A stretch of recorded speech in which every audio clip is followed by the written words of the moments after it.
Assalamualaikum warahmatullahi wabarakatuh. Jumpa kembali lur.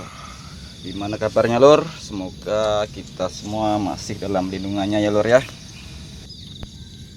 Ternyata lur, menanam cabai itu sangatlah mudah ya lur.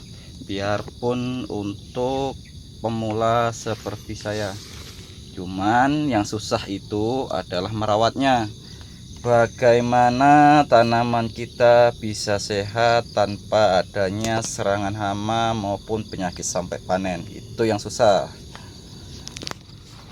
Pada video ini atau video part 4 menanam cabai kaliber tanpa mulsa ini, saya akan mempraktekkan salah satu saran atau masukan dari salah satu sahabat kita yang menyarankan kita untuk mengocor Ajinomoto ataupun micin ya lor ya. Tentunya sebelum mempraktekkan atau mengocor memakai MSG ini, saya harus googling dahulu ya lor untuk mengetahui kandungan apa di dalam Ajinomoto dan apa sih efek atau pengaruhnya Ajinomoto terhadap tanaman. Tentunya dalam pengaplikasiannya saya tidak serta-merta saya kocor micin secara tunggal ya lur. Tentu saya mengkombinasikan dengan perawatan saya yang biasanya. Untuk hasil atau efeknya seperti apa bisa dilihat nanti lor di akhir video, dan apa saja insek maupun fungi yang saya pakai selama perawatan dari 32 HST sampai 40 HST ada di video ini lor. Ini ya lor penampakan di 32 HST lor.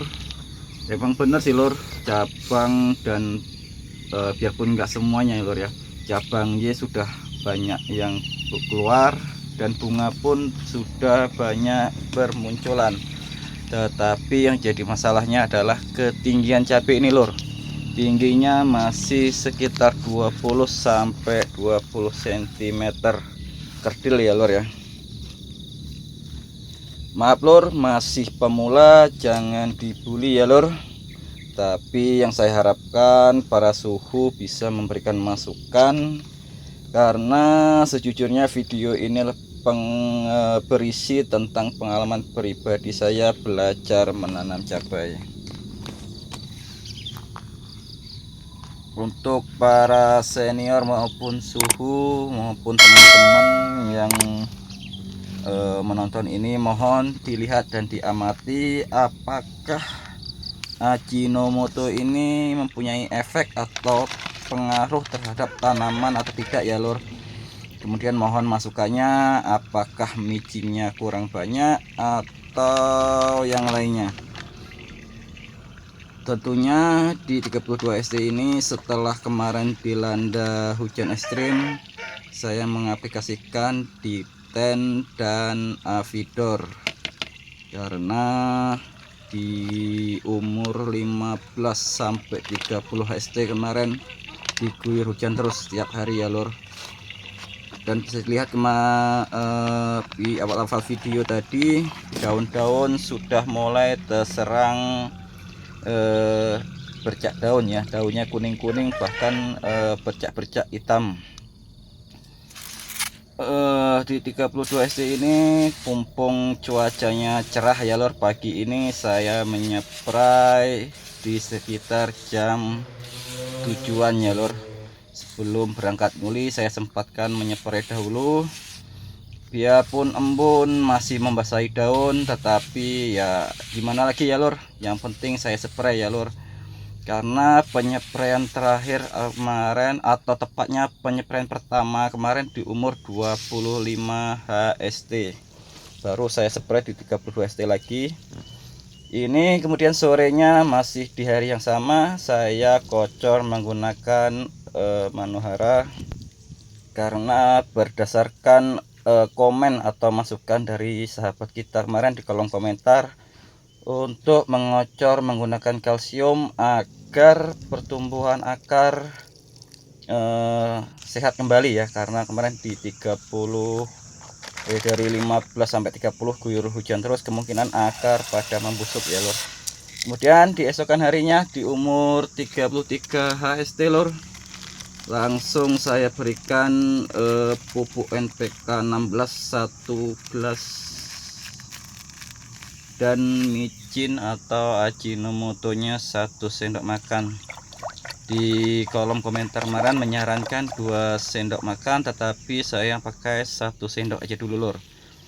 Kalau memang efeknya nanti tidak ada, mungkin dosis akan saya tambah menjadi 2 sendok per tangki 16 liter. Ini saya kocorkan di sore hari. Ya lor, kondisi tanaman kita hujan terakhir kemarin di umur 30. Kemudian keesokan harinya lagi di umur 34 HST saya spray nutrisi Ambition, Ultradap, dan Abasel. Tetapi video penyepraian tidak saya lampirkan atau tidak saya tampilkan karena ya kayak gitulah gambar penyepraiannya ya lor, sama saja lor. Kemudian ini hasil dari penyepraian Ambition dan Ultradap dan lain-lain beserta pengocoran kalsium NPK 16 dan micin.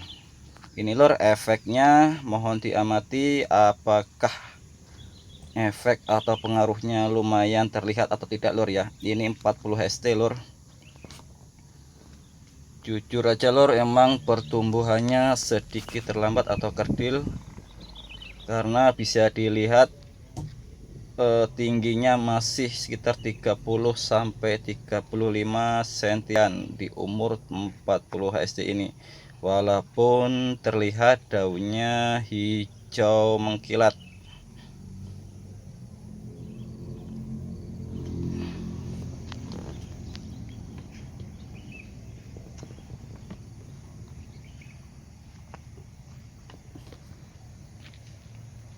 Pada dasarnya teori dan praktek di lapangannya sangat jauh berbeda ya lur. Dalam teori itu terlihat gampang menanam cabai. Contoh atau misal kekurangan unsur hara kita tambahkan ini, terserang hama kita spray ini, keriting kita spray ini, bercak daun kita spray ini.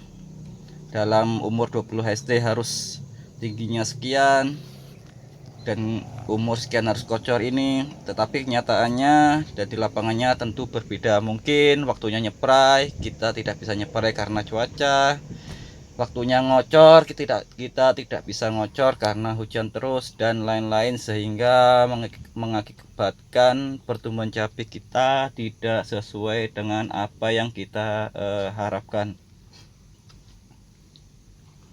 Kadang-kadang menurut teori keriting semprot ini sembuh, nyataannya sekali kita praktekkan atau kita mencoba sendiri hasilnya tentu berbeda ya lur. Kemarin sempat search di YouTube ya, di YouTube cari-cari tentang pengaruh micin atau MSG pada tanaman. Hasilnya banyak hanya sekedar memberikan teori, hanya ini itu, tetapi mereka tidak mempraktekkan, sehingga kita tidak tahu persis apa sih efeknya dari MSG ini. Maka dari itu saya ingin mencoba membuktikan sendiri bagaimana efek dari micin terhadap tanamannya lur ya. Jadi hasilnya seperti ini lur. Mohon dikoreksi, mohon diberikan masukannya lur.